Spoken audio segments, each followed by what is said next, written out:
오늘 말씀은 다니엘서 9장 18절에서 27절의 말씀입니다.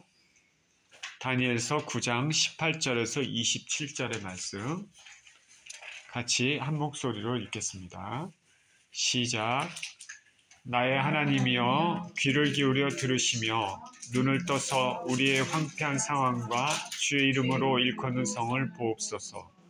우리가 주 앞에 간구가 없는 것은 우리의 공의를 의지하여 하는 것이 아니요 주의 큰 긍휼을 의지하여 함이니이다. 주여 들으소서. 주여 용서하소서. 주여 귀를 기울이시고 행하소서. 지체하지 마옵소서.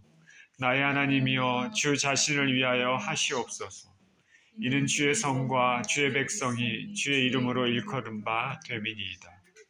내가 이같이 말하여 기도하며 내 죄와 내 백성 이스라엘의 죄를 자복하고 내 하나님의 거룩한 산을 위하여 내 하나님 여호와 앞에 간구할 때 곧 내가 기도할 때 이전의 환상 중에 본 그 사람 가브리엘이 빨리 날아서 저녁 제사를 드릴 때쯤에 내게 이르더니 내게 가르치며 내게 말하여 이르되 다니엘아 내가 이제 내게 지혜와 총명을 주려고 왔느니라. 곧 내가 기도를 시작할 즈음에 명령이 내렸으므로 이제 내게 알리러 왔느니라. 너는 크게 은총을 입은 자라. 그런즉 너는 이 일을 생각하고 그 환상을 깨달을지니라. 내 백성과 내 거룩한 성을 위하여 이른 이래를 기한으로 정하였나니 허물이 그치며 죄가 끝나며 죄악이 용서되며 영원한 의가 드러나며 환상과 예언이 응하며 또 지극히 거룩한 이가 기름 부음을 받으리라. 그러므로 너는 깨달아 알지니라. 예루살렘을 중건하라는 영이 날 때부터 기름 부음을 받은 자 곧 왕이 일어나기까지 7 이레와 62 이레가 지날 것이요 그 곤란한 동안에 성이 중건되어 광장과 거리가 세워질 것이며 62 이레 이후에 기름 부음을 받은 자가 끊어져 없어질 것이며 장차 한 왕의 백성이 와서 그 성읍과 성소를 무너뜨리려니와 그의 마지막은 홍수에 휩쓸림 같을 것이며 또 끝까지 전쟁이 있으리니 황폐할 것이 작정되었느니라. 그가 장차 많은 사람들과 더불어 한 이레 동안의 언약을 굳게 맺고 그가 그 이레의 절반에 제사와 예물을 금지할 것이며 또 포악하여 가증한 것이 날개를 의지하여 설 것이며 또 이미 정한 종말까지 진노가 황폐하는 자에게 쏟아지리라 하였느니라 하니라. 아멘. 구원을 위한 하나님의 섭리라는 제목 71회에 관한 말씀을 나누기를 원합니다. 기도하겠습니다. 생명의 주님, 감사와 찬양을 드립니다. 우리를 이와 같이 사랑하여 주셔서 독생자 예수 그리스도를 통하여서 그 핏부림으로 말미암아 대속의 은혜를 받게 하시고 영원한 소망의 은혜를 받게 해주신 것에 감사를 드립니다.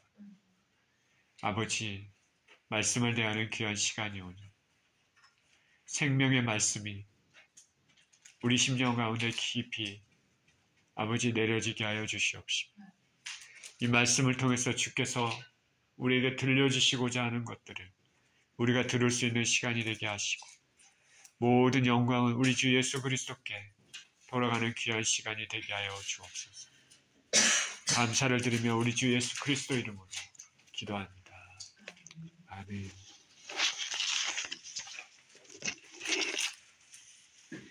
구원을 위한 하나님의 섭리 71회라는 제목으로 말씀을 나눕니다. 교회에서 신앙생활을 하다 보면 일정한 기간을 정해놓고 작정 기도를 할 때가 있습니다. 새해가 들어서면 올해는 어떤 은혜를 받길 원하고 그런다라는 그런 계획을 가지고 새해를 맞이해 작정 기도를 드릴 때가 있습니다. 고난주간을 맞이했을 때 그것을 경건하게 맞이하기 위해서 드리는 작정 기도도 있고 우리 삶에 여러 가지 문제가 있을 때 문제 해결을 위하여 하나님 앞에 간절히 기도하는 작정 기도도 있습니다. 며칠간 금식을 하면서 드리기도 합니다. 그런 기도 중에 다니엘 기도라는 것이 있습니다. 다니엘이 21일 동안 동족 유대인들을 위해 21일간 기도한 것을 본따서 하는 20일 작정 기도입니다. 한국에서 저도 다니엘 기도회에 참석한 적이 있습니다. 그때는 군대에서 다친 몸을 가지고 제대 후 고생하던 때였습니다. 교회에서 21일 작정해서 기도를 드리는데 기도의 명목은 뭐였었냐면 자녀의 대학 입시를 위한 학부모 다니엘 작정 21일 기도 뭐 이런 거였습니다. 정확한 제목은 생각나지 않지만은 대학 입시를 위한 자녀들을 위한 작정 기도. 정말 많은 학부모들이 저녁마다 모여서 자기 자녀 좋은 대학, 원하는 대학 들어가게 해달라고 얼마나 열심히 기도하는지 모릅니다. 저는 그 기도에 참석하면서 저는 그 사람들을 보면서 그 부모들을 보면서 참 부럽다라는 생각이 들었습니다. 저는 그 기도에 참석하면서 하나님 제 병을 고쳐주십시오 라고 그렇게 간절히 기도했던 것이 생각이 납니다. 오늘 본문은 바로 그 유래가 된 다니엘이 하나님 앞에서 겸비하며 자기 동족 유대인들의 구원을 위해서 작정해 드리는 기도입니다. 하나님께서는 다니엘의 귀한 마음을 보시고 응답해 주십니다. 다니엘은 단지 자기 동족 유대인들을 위해 구원을 위해 기도를 드렸는데 하나님께서는 더 큰 그림, 유대인들의 미래에 있을 구원과 동시에 인류 역사의 마지막 때에 있을 일들에 대해서 알려주십니다. 18절에 이렇게 시작합니다. 나의 하나님이여 귀를 기울여 들으시며 눈을 떠서 우리의 황폐한 상황과 주의 이름으로 일컫는 성을 보옵소서. 우리가 주 앞에 간구하옵는 것은 우리의 공의를 의지하여 하는 것이 아니요 주의 큰 긍휼을 의지하여 함이니이다. 주여 들으소서. 주여 용서하소서. 주여 귀를 기울이시고 행하소서. 지체하지 마옵소서. 나의 하나님이여 주 자신을 위하여 하시옵소서. 이는 주의 성과 주의 백성이 주의 이름으로 일컬은 바 됨이니이다. 다니엘은 서책을 통해서 예레미야 선지자가 70년 후가 되면 유대 백성을 회복시킨다는 그 예언을 읽게 됐습니다. 곧 이때가 다가옴을 깨달은 다니엘은 하나님 앞에 금식하면서 기도를 시작했습니다. 70년 후면 회복된다. 그러니까 다니엘이 나이가 얼마나 많겠습니까? 예루살렘이 명명할 때 그때 청년, 소년으로 살았던 다니엘 70년 후 바사 제국에 있으면서 그 노년에 그 서책을 통해서 하나님께서 이제 회복시켜 주시겠구나. 그때가 다가왔다는 것을 알고 기도를 하기 시작합니다. 유대 민족의 회복을 위한 기도입니다. 금식 기도입니다. 다니엘은 이스라엘의 구속과 회복을 위해 간절히 기도하면서 그 구원의 근거가 하나님, 유일한 근거가 하나님 자신임을 말합니다. 이스라엘 민족이 무슨 선한 일을 해서 하나님을 기쁘시게 하고 그래서 구원을 얻는 것, 회복을 얻는 것이 아니라 하나님께서 이스라엘을 택하시고 당신의 백성으로 부르셨고 예루살렘은 하나님의 성으로 불려졌기 때문입니다. 하나님 이름을 위해서, 하나님 명예를 위해서 이스라엘을 회복해달라고 구원해달라고 기도하고 있습니다. 이스라엘의 유일한 구원의 근거는 하나님의 무조건적인 은혜와 사랑입니다. 저와 여러분이 구원을 얻게 되는 것은 하나님의 무조건적인 은혜와 사랑입니다. 우리 자신을 살펴보면 구원만을 만한 거룩함, 존귀함이 없습니다. 죄에 물든 인생들을 구원하는 것은 하나님의 전적인 은혜와 사랑입니다. 그러니까 저와 여러분은 항상 겸손하며 감사하는 습관을 가져야 됩니다. 다니엘은 간절히 기도했습니다. 하나님 귀를 기울여 들으십시오. 눈을 떠서 보십시오. 주여 들으소서. 주여 용서하소서. 주여 귀를 기울이시고 행하소서. 지체하지 마옵소서. 단어 하나하나에 간절함이 묻어 있습니다. 주여 모마하소서. 3번의 반복의 기도입니다. 그래서 이것이 본이 돼서 오늘날 교회에서 통성기도를 드릴 때 주여 주여 주여 3번을 부르고 함께 합심 기도하지 않습니까? 이 다니엘 기도에서 나온 것이죠. 기도는 간절해야 됩니다.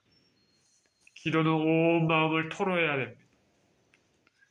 하나님 아버지는 우리의 조용한 기도도 들으시지만 우리의 간절함과 우리의 애통함과 눈물의 기도는 더욱더 주목하십니다. 우리 하나님 앞에서 우리가 쏟은 그 눈물은 그 양은 하나님께서 그날에 다 갚아주실 것입니다. 시편 56편 8절에서도 이렇게 얘기합니다. 나의 눈물을 주의 병에 담으소서. 하나님 앞에 우리가 흘렸던 그 눈물의 양은 하나님은 기억하십니다. 저와 여러분은 기도의 사람이 되었으면 좋겠습니다. 성령 안에서 상한 심령으로 간절함과 눈물의 기도는 하나님의 마음을 움직입니다. 다니엘의 기도에는 회개가 포함되어 있습니다. 주여 용서하소서. 다니엘은 경건한 사람이죠. 하나님 앞에 의인은 아니지만은 죄가 얼마나 있겠습니까? 얼마나 죄를 지었겠느냐마는 자신의 조상, 동족의 죄를 자신의 죄처럼 용서해달라고 기도드리고 있습니다. 우리가 직접 짓는 죄가 아니더라도 부모의 죄, 조상의 죄에 뿌리가 있다면 용서의 기도를 드려야 될 것입니다. 20절입니다. 내가 이같이 말하여 기도하며 내 죄와 내 백성 이스라엘 죄를 자복하고 내 하나님의 거룩한 산을 위하여 내 하나님 여호와 앞에 간구할 때 곧 내가 기도할 때 이전에 환상 중에 본 그 사람 가브리엘이 빨리 날아서 저녁 제사를 드릴 때쯤에 내게 이르더니 내게 가르치며 내게 말하 이르되 다니엘아 내가 이제 내게 지혜와 총명을 주려고 왔느니라. 곧 내가 기도를 시작할 즈음에 명령이 내렸으므로 이제 내게 알리러 왔느니라. 너는 크게 은총을 입은 자라. 그런즉 너는 이 일을 생각하고 그 환상을 깨달을지니라. 이렇게 다니엘이 간절히 자신의 죄, 이스라엘 죄를 자복하면서 하나님 앞에 기도했더니 가브리엘 천사가 빨리 날아서 저녁 제사 드릴 즈음에 다니엘에게 나타났습니다. 빨리 날아서 도착했다고 합니다. 기도 응답의 신속함을 보여줍니다. 하나님께서는 우리의 요구 이전에 이미 우리의 필요함을 아시는 분입니다. 그 사람 가브리엘이라고 말했습니다. 여기서 사람으로 표현된 이시, 이것은 일반적인 남자를 얘기를 하는데 그러니까 가브리엘 천사는 인간의 모습, 남자 모습처럼 나타나서 다니엘과 얘기했다는 것입니다. 가브리엘은 사람의 모습이지만 날개를 가지고 있습니다. 그가 올 때는 저녁 제사 드릴 때라 말합니다. 여기서 제사, 히브리어 민하, 이거는 피가 없는 소제를 의미합니다. 유대인들이 오후 3시나 4시경에 정기적으로 드리는 소제 때입니다. 그러니 다니엘이 정기적으로 하나님 앞에 기도하는 습관을 가지고 있음을 추측할 수 있습니다. 다니엘은 포로 신분이지만 경건한 신앙생활을 결코 버리지 않았습니다.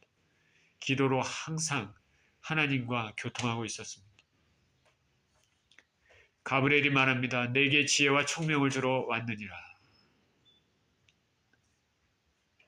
지혜와 총명은 깨달아 아는 능력입니다. 다니엘이 본 환상의 의미를 깨닫게 하기 위해 하나님께서 주신 영적 통찰력입니다. 다니엘이 기도를 시작할 즈음에 이미 가브리엘이 하나님의 보냄의 명령을 받았습니다. 기도를 마치기 전입니다. 이미 다니엘의 기도를 아시고 계신 주님께서 응답을 주시기로 작정하신 것입니다. 하나님은 우리가 무엇을 아뢰기 더 전에 우리 입술에 있는 것들을 다 아십니다. 그러니까 하나님이 모르시는 것처럼 기도한다면 그것은 하나님을 무시하는 일이 되는 것이죠. 하나님께서는 다니엘이 동족의 구원과 회복을 위해 기도하려고 마음먹은 그 순간부터 중심을 미리 아시고 응답을 준비하셨습니다.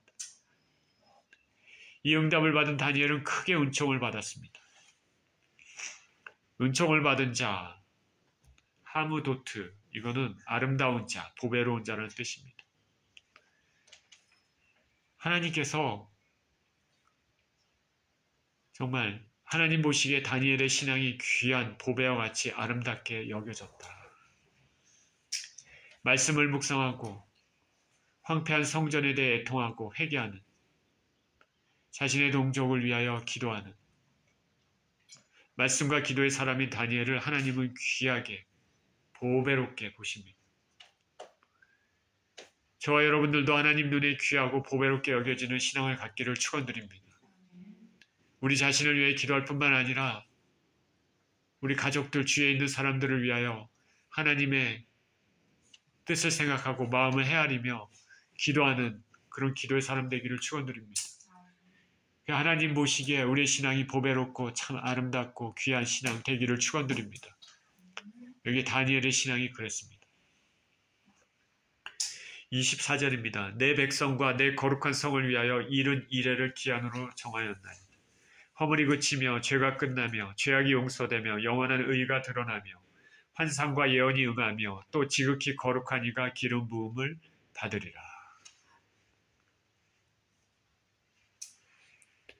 다니엘의 민족, 유대 민족과 예루살렘 성에 대한 예언입니다. 다니엘의 기도에 대한 응답입니다. 지금 포로민으로 살고 있는 유대 민족, 그리고 고국의 예루살렘을 어떻게 될 건가? 하나님이 버리셨나? 아니면 회복시킬 것인가? 회복시키신다면 그것이 언제인가? 그리고 그 후에 나의 민족, 유대인들의 미래는 어떻게 될 건가? 자, 이런 의문에 대해 하나님은 이른 이래를 기한으로 정하셨다. 이른 70이죠. 70이래. 자, 지금부터 정신을 바짝 차리고 들으십시오. 굉장히 중요한 얘기고 중간에 깜빡하면은 무슨 말 하는지 하나는 모르죠. 이 70일에는 이스라엘에 대한 하나님의 역사적 섭리를 나타낸과 동시에 온 인류의 역사를 섭리하시는 것과 맥락을 같이 합니다.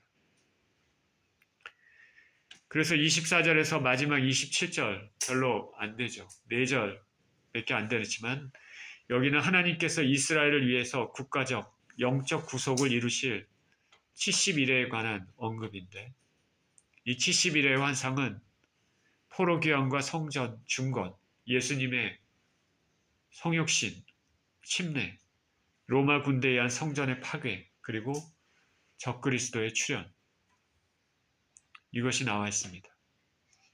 이스라엘의 운명과 더불어 예수님의 재림 직전에 있을 대환란 때의 종말론적 사건이 예시되어 있습니다. 4절밖에 안 되지만 구속사의 굉장히 중요한 흐름의 줄기를 보여줍니다. 유대 민족을 위해서, 이스라엘을 위해서 정해진 기간이 70일에 내 백성과 내 거룩한 성을 위하여 이른 이래를 기한으로 정하였나니 하나님께서 말씀하십니다. 이래가 뭐죠? 우리 찬송 부를 때 지난 2일 동안에, 그죠? 지난 한 주 동안에 라는 뜻이죠. 한 주, 7일입니다. 근데 여기서 7을 대부분의 학자들은 7년으로 생각합니다. 한 1회를 7일이 아니라 7년. 왜 7년으로 생각하냐? 이거는 설명이 많이 있지만 그것은 여기서 생략을 하겠습니다. 대부분 모든 사람들이 거의 다 7년으로 생각합니다. 그러니까 그런 줄 알고 생각하시면 되겠습니다. 여기서 70일에는 문자적으로 70주간이죠. 날수로 계산하면 70 곱하기 7 하면 490일입니다. 그러니까 490년입니다. 그러니까 이스라엘, 유대 민족을 위해서 하나님께서 구속의 계획을 섭리하시는 것이 490년, 다니엘 때부터 490년이라는 기간에 모든 것을 이루시는 것입니다. 그리고 뒤에 25절에서 27절에 의하면 이 71회는 또 이렇게 몇 마디로 나눠져 있습니다. 처음 7일에, 그 다음에는 62일에, 그 다음에는 중간에 붕 떴다가 공백기가 있고, 그리고 마지막에 한 일회로 구분됩니다. 이 71회 기간에는 허물이 그치며 죄가 끝나며 죄악이 용서되며 영원한 의가 드러나며 환상과 예언이 응하며 또 지극히 거룩한 이가 기름 부음을 받으리라 말합니다. 자, 많이 들어본 말이죠. 이게 무슨 말입니까? 우리 주 예수 그리스도 메시아 되신 예수님의 사명입니다. 예수님이 이 땅에 오시기 훨씬 몇백 년 전에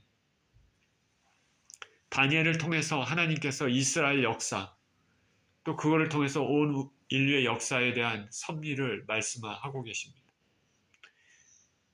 71회 기간에는 허물이 그치고 죄가 끝나고 죄악이 용서되고 영원한 의가 드러나고 환상과 예언이 응하며 또 지극히 거룩한 이가 기름 부음을 받으리라. 예수님의 초림으로 임할 하나님 나라에서부터 성취될 사건을 말합니다. 총 6가지인데 처음 3가지. 허물이 그치고 죄가 끝나고 죄악이 용서되는 것. 이건 죄를 없애는 것과 관련이 있습니다. 예수께서 이 땅에 오셔서 십자가의 대속의 죽음으로 단번에 성취됐습니다. 히브리서 9장 26절에 그리하면 그가 세상을 창조한 때부터 자주 고난을 받았어야 할 것이로되 이제 자기를 단번에 제물로 드려 죄를 없이 하시려고 세상 끝에 나타나셨느니라. 71회 기간에 있을 6가지 중에 처음 3가지는 예수께서 2000년 전에 오셔서 끝낸 것입니다. 그리고 뒤에 3가지, 영원한 의가 드러나고 환상과 예언이 응하고 지극히 거룩한 이가 기름 부음을 받는다. 이거는 의의 회복과 관련돼 있습니다. 예수께서 처음에 이 땅에 오셨을 때 그때 임했던 하나님 나라에서 적극적으로 성취된다. 예수께서 이 땅에 다시 오시는 재림 때 완결된 하나님 나라의 비밀이 계시된 것입니다. 예수님께서 이 땅에 오실 것을 이미 오래전 바사시대 때 예언한 것입니다. 하나님 말씀은 반드시 실현됩니다. 그 예수께서 이 땅에 오실 것도 반드시 실현될 것입니다. 유대인들의 구원은 예수께서 이 땅에 오시는 것과 다시 오시는 것과 필연적으로 연결이 되어 있습니다. 25절입니다. 그러므로 너는 깨달아 알지니라. 예루살렘을 중건하라는 영이 날 때부터 기름 부음을 받은 자 곧 왕이 일어나기까지 7일회와 62일회가 지날 것이요. 그 곤란한 동안에 성이 중건되어 광장과 거리가 세워질 것이며 71회, 71회가 4마디로 나눠졌는데 처음에 7일회, 그 다음에 62일회, 그 다음에 중간 공백기 마지막 1일회 이렇게 나눠진다 했습니다. 근데 여기는 예루살렘을 중건하라는 영이 날 때부터 기름 부음을 받은 자 곧 왕이 일어나기까지 7일회와 62일회가 지날 것이요. 이렇게 말하고 있습니다. 이 말은 결국 예루살렘을 중건하라는 영이 날 때가 곧 첫 일의 시작이다. 유대인들의 구원을 이제 포로민으로 살고 있는 다니엘 민족, 유대인들의 구원의 시작이 이제 예루살렘을 중건하는 영이 날 때가 첫 일회로 시작이다. 이 시점이 학자들은 여러 가지 의견들이 있지만 가장 설득력 있는 견해가 바사의 아닥사스다 왕이 에스라에게 조서를 준 그 시점을 얘기를 하는 경우가 합니다. 에스라서 7장 12절 13절에 이렇게 얘기합니다. 모든 왕의 왕 아닥사스다는 하늘의 하나님의 율법의 완전한 학자 겸 제사장 에스라에게 조서를 내리노니 우리나라에 있는 이스라엘 백성과 그들 제사장들과 레위 사람들 중에 예루살렘으로 올라갈 뜻이 있는 자는 누구든지 너와 함께 갈지어다.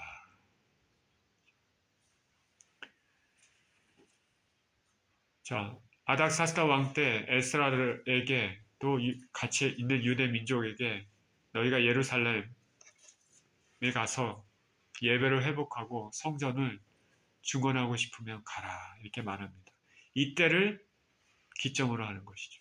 그러나 그 이전에 우리가 알듯이 고레스 왕 때 스룹바벨과 대제사장 예수아를 위시한 유대 백성들이 예루살렘에 돌아와서 성전을 건축하기 시작했습니다. 그리고 세월이 지났습니다. 그리고 이제 에스라 시대 때 아닥사스다 왕 때 이 퇴락한 성전을 중건하라는 영이 내렸습니다.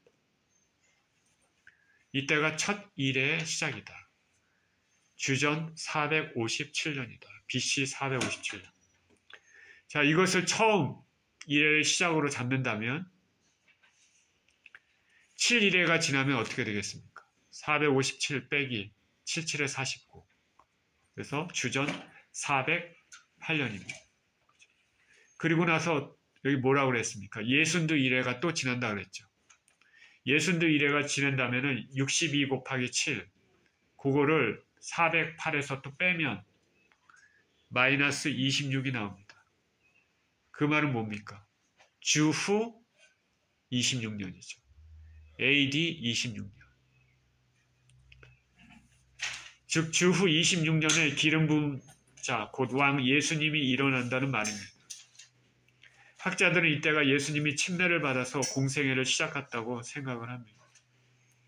디테일한 일리, 숫자에 대한 이런 것들은 우리가 잘 알 수는 없지만은 어느 정도 우리가 근사치로 맞는다는 걸 알 수 있습니다. 예수님이 이 땅에 오신 것을 현대적으로 우리가 정확히 주후 0, 제로로 시작하는 것, 그것도 명확치 않고 고대 조서도 마찬가지입니다.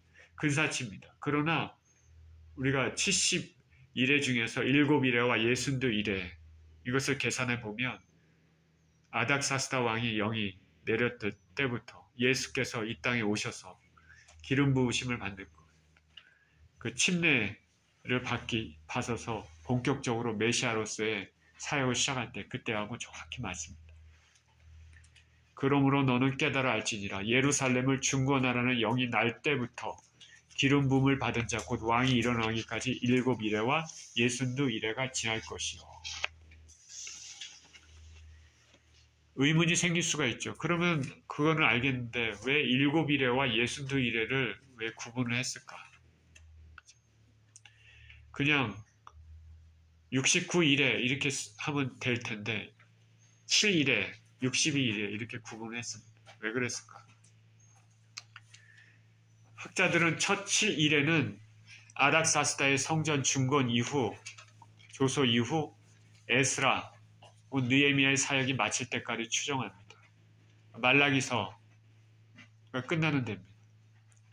그리고 이후 62일에는 이렇게 사역이 마친 후 예수님이 침례를 받으실 때까지 추정합니다. 다시 말해서 두 번째 마디, 62일의 그 마디는 구약의 마지막과 신약의 시작 사이 기간입니다. 이때는 기록된 성경이 없습니다. 이 기간은 이스라엘의 영적 쇠퇴기입니다. 하나님 나라의 준비 기간으로 이해합니다. 자, 이렇게 첫 이래가 시작되고 그 다음에 62일에 62일에는 구약과 신약의 중간 사이죠. 그리고 그 62일에가 끝났을 때 예수 그리스도께서 2000년 전에 이 땅에 오셨습니다. 기름 부으심을 받으신 메시아 대신 예수님이 이 땅에 나오시기 전까지 그때까지 성이 중건되고 광장과 거리가 세워질 것입니다.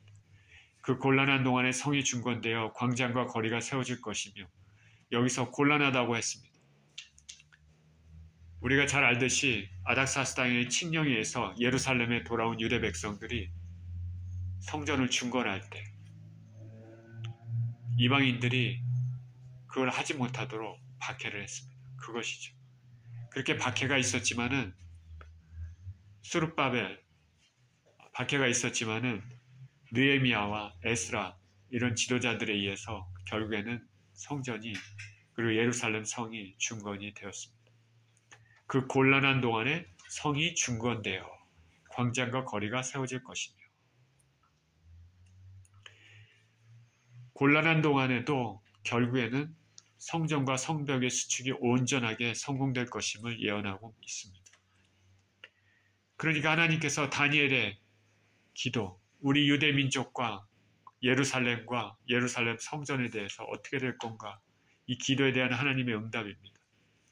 하나님께서는 이렇게 반드시 기도를 통해서 회복시키실 것입니다. 하나님 안에 있는 영혼들에게는 현재 고난이 있어도 이와 같이 미래에 소망이 있습니다.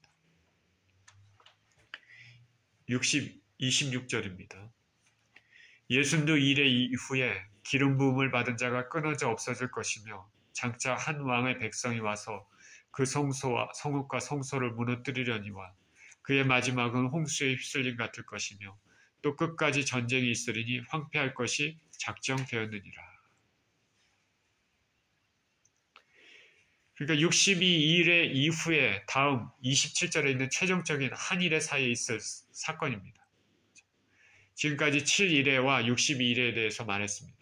그리고 62일에와 마지막에 한 일의 사이에 있을 사건. 예순두 일의 이후에 기름 부음을 받은 자가 끊어져 없어질 것이며 장차 한 왕의 백성이 와서 그 성읍과 성소를 무너뜨리려니와. 예순두 일의 이후에 기름 부음을 받은 자가 끊어진다. 무슨 말입니까? 예수님의 십자가의 죽으심을 의미합니다. 그리고 장차 한 왕의 백성이 와서 성읍과 성소를 무너뜨린다 말합니다. 이것은 직접적으로 주 70년경 로마의 디도에 의해서 예루살렘이 멸망하고 성전이 파괴되는 사건을 말합니다. 그러니까 예수님께서 십자가를 지신 후 40년 후의 일이죠. 그래서 예수님이 이런 것을 미리 아시고 십자가를 지시고 골고다를 오르실 때 여인들이 예수님을 보고 그 고난과 앞을 닥칠 그 죽음을 보고 울고 있었습니다. 그랬더니 예수님이 여인들을 보고 얘기합니다. 예루살렘의 딸들아, 나를 보고 울지 말고 너희와 너희 자녀를 위해 울라. 예수님께서는 예수님의 십자가 사건 이후에 40년 후에 일어난 일들을 미리 말씀하시고 너희와 너희 자녀를 위해 울라 말합니다. 주 70년 로마의 디도에 의해 예루살렘 성전의 파괴는 잘 알려진 역사적 사건입니다. 이 사건으로 성전이 파괴되고 많은 유대인이 죽었습니다. 사내들인 공회도 없어졌습니다. 유대 나라가 공중 분해됐습니다. 유대인들의 최후 마세다, 최후 항전에 대해서는 우리가 잘 들어보지 않았습니다. 이 일로 오늘날 예루살렘에는 성전 일부의 벽만 남아있습니다. 그의 마지막은 홍수에 휩쓸림 같을 것이며 또 끝까지 전쟁이 있으리니 황폐할 것이 작정되었느니라. 예루살렘 성전의 파괴가 얼마나 철저한 것인가 보여줍니다. 마치 홍수에 휩쓸림 같습니다. 끝까지 전쟁이 있을 것이고 황폐할 것이 작정됐습니다. 이와 같이 디도와 로마에 의해 유대인들은 철저히 순환당하고 나라가 없어집니다. 로마의 디도에 의해 예루살렘 성전이 파괴되고 다시 말해 69일에 7일에와 62일에 이후에 유대인들은 나라를 잃었습니다. 2000년 전에 이 땅에 오신 메시아 되신 예수님을 유대인들은 거부했고 그로 인해 유대인들은 심판을 받았습니다. 예루살렘 성전이 파괴됐습니다. 그리고 약 2000년 동안 이스라엘은 나라를 이루지 못합니다. 유대 민족은 전 세계에 흩어져 살았습니다. 그렇기 때문에 이 시기는 70일의 전체에서 포함이 되지 않습니다. 공백기입니다. 그러다가 2차 세계대전이 종전되고 지금의 이스라엘이 1948년 다시 나라를 이루게 되었습니다. 2000년 전에 온 세계에 흩어져 있던 유대인들이 다시 모여서 나라를 이룬다. 이거는 인간의 힘으로는 불가능합니다.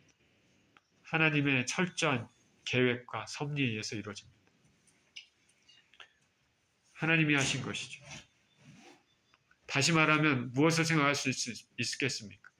그동안 그토록 오랫동안 흩어졌던 이스라엘이 다시 모여서 한 나라를 세웠으면 이제 하나님께서 생각하신 72례 중에 지금 뭐가 남았습니까? 마지막 한 일회가 남았습니다. 마지막 한 일회도 곧 시작될 거다 라는 것을 암시하는 것이죠. 마지막 한 일회, 이스라엘의 구원을 위해서 이루실 마지막 한 일회. 지금까지는 하나님이 이스라엘의 구원을 이루기 위해서 아직은 결정적으로 개입하지 않는 시기였는데, 그래서 2000년 전 흩어졌던 유대인들은 지금도 대부분 영의 눈이 가려져서 예수님을 거부하고 있습니다. 그러나 이제 하나님의 때 마지막 한 이래가 시작되면 다시 하나님은 유대인들에게 결정적으로 개입하고 그들의 구원을 이룰 것입니다. 그런데 여기서 우리가 주목해야 될 건 뭐냐면, 본 구절이 직접적으로 로마의 디도에 의한 예루살렘 성전의 파괴, 유대인들의 박해를 나타내지만은 다음 27절에 다음 절에 근거하면 궁극적으로 있을 마지막 때 적그리스도와 그로 인한 유대인들 그리고 온 세계에 있는 성도들의 박해를 상징함을 알 수 있습니다. 몇 주 전 다니엘서 12장 설교에서 마지막 때라는 제목 설교를 드렸습니다. 시리아의 안티오쿠스 에피파네스를 유대인들을 박해한 왕으로 말했고 예언적으로 마지막 때 나타날 적그리스도라 정확히 상징한다 말했습니다. 똑같이 여기 로마의 디도도 바로 적그리스도를 상징합니다. 이미 다니엘서 7장에서 마지막 때의 네 번째 왕국, 로마로 대표되는 나라에서 적그리스도가 등장할 것이라고 언급했습니다. 똑같이 요한계시록에서도 마찬가지입니다. 예수님께서 마태복음 24장에서 제자들에게 마지막 때에 일어날 일들을 말씀하신 것과 같습니다. 예수께서 성전에서 나와서 가실 때 제자들이 성전 건물들을 가리켜 보이려고 나오니 대답하여 이르시되 너희가 이 모든 것을 보지 못하느냐? 내가 진실로 너희에게 이르노니 돌 하나도 돌 위에 남지 않고 다 무너뜨려지리라. 예수께서 감람산 위에 앉으셨을 때 제자들이 조용히 와서 이르되 우리에게 이르소서 어느 때 이런 일이 있겠사오며 또 주의 임하심과 세상 끝에는 무슨 징조가 있사오리까?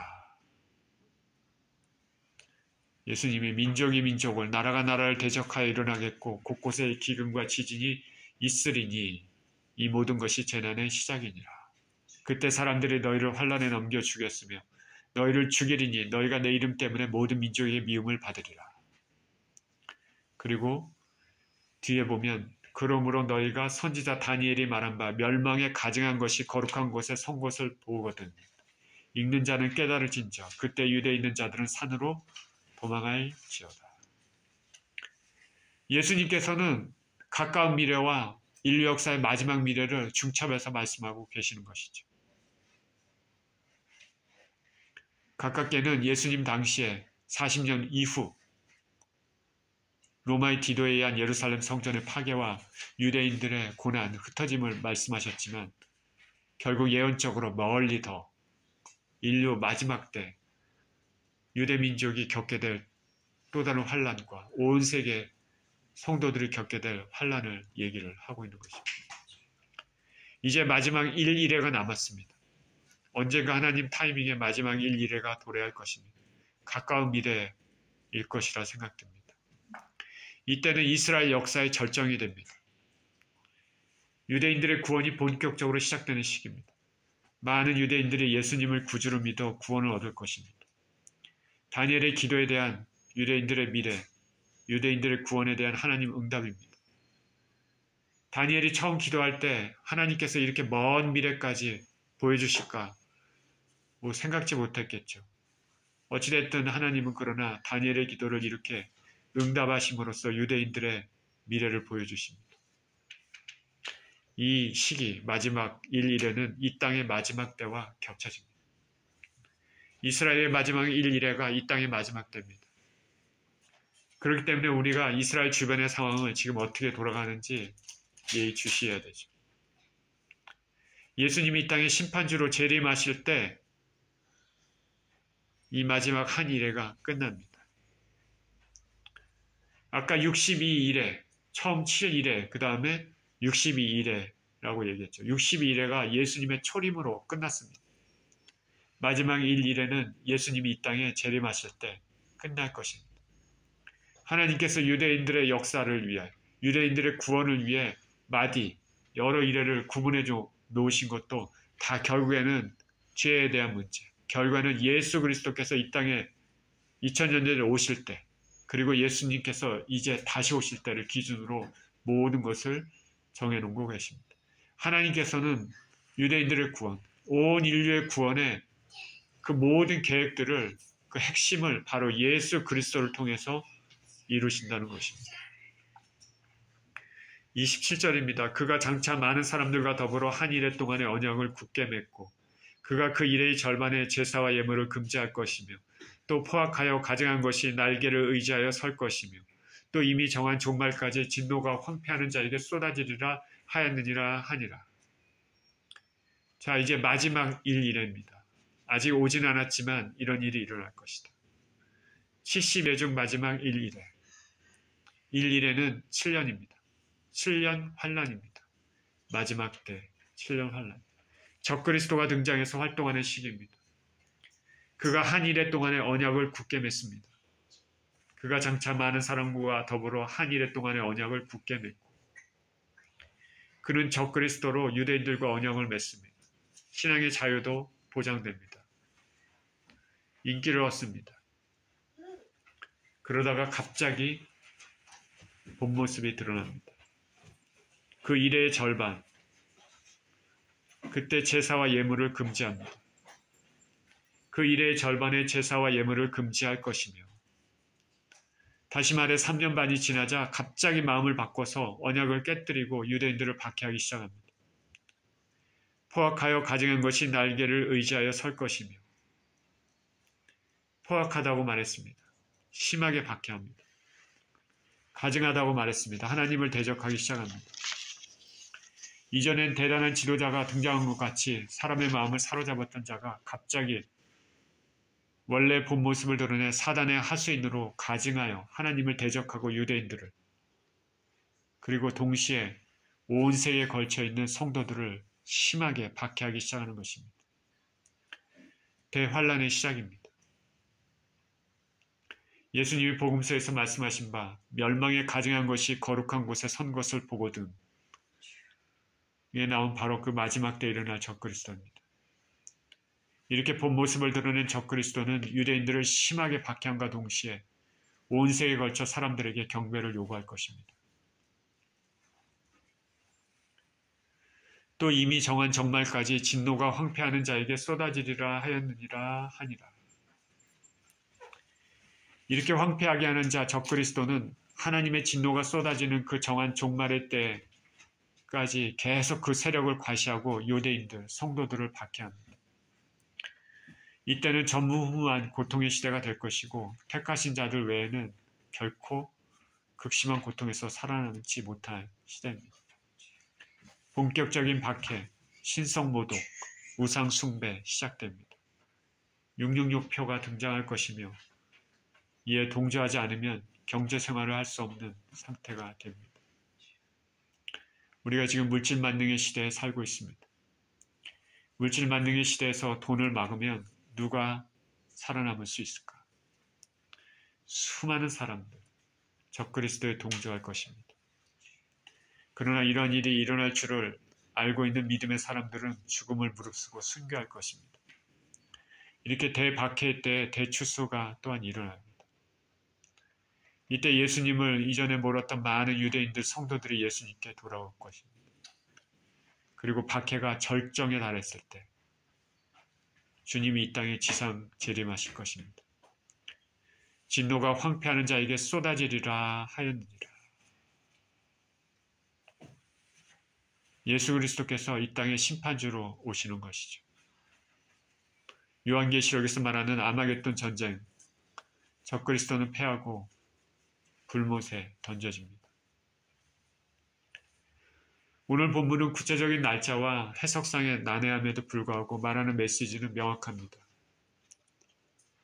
예수 그리스도라는 이름이 정확히 나와 있지는 않지만 명확하게 죄에 대한 얘기를 하고 있고 그 시점이 예수님의 초림, 2000년 전의 시점과 예수님의 재림, 언제일지 모르지만 그 시점하고 정확하게 연결이 되어 있습니다.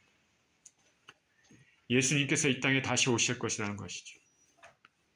2000년 전에 오셨던 기름 부으심을 받으신 메시아 되신 예수님은 유대인의 겁으로 십자가에 죽으셨습니다. 그 대가로 예루살렘 성전이 파괴됐습니다.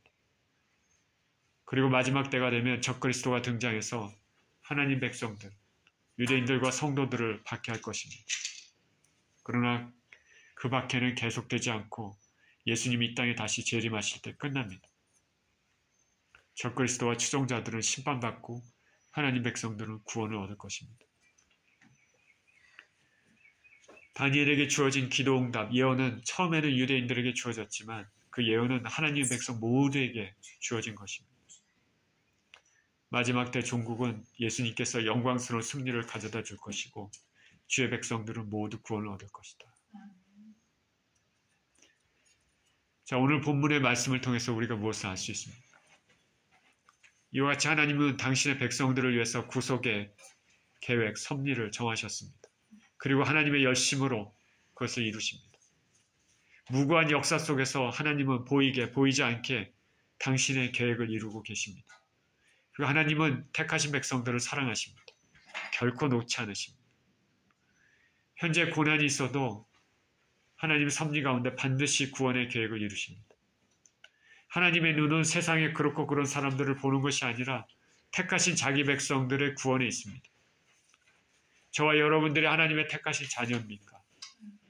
그렇다면 하나님께서 저와 여러분들을 주목하고 계시고 저와 여러분의 구원을 위해서 보이지 않게 섭리하고 계십니다.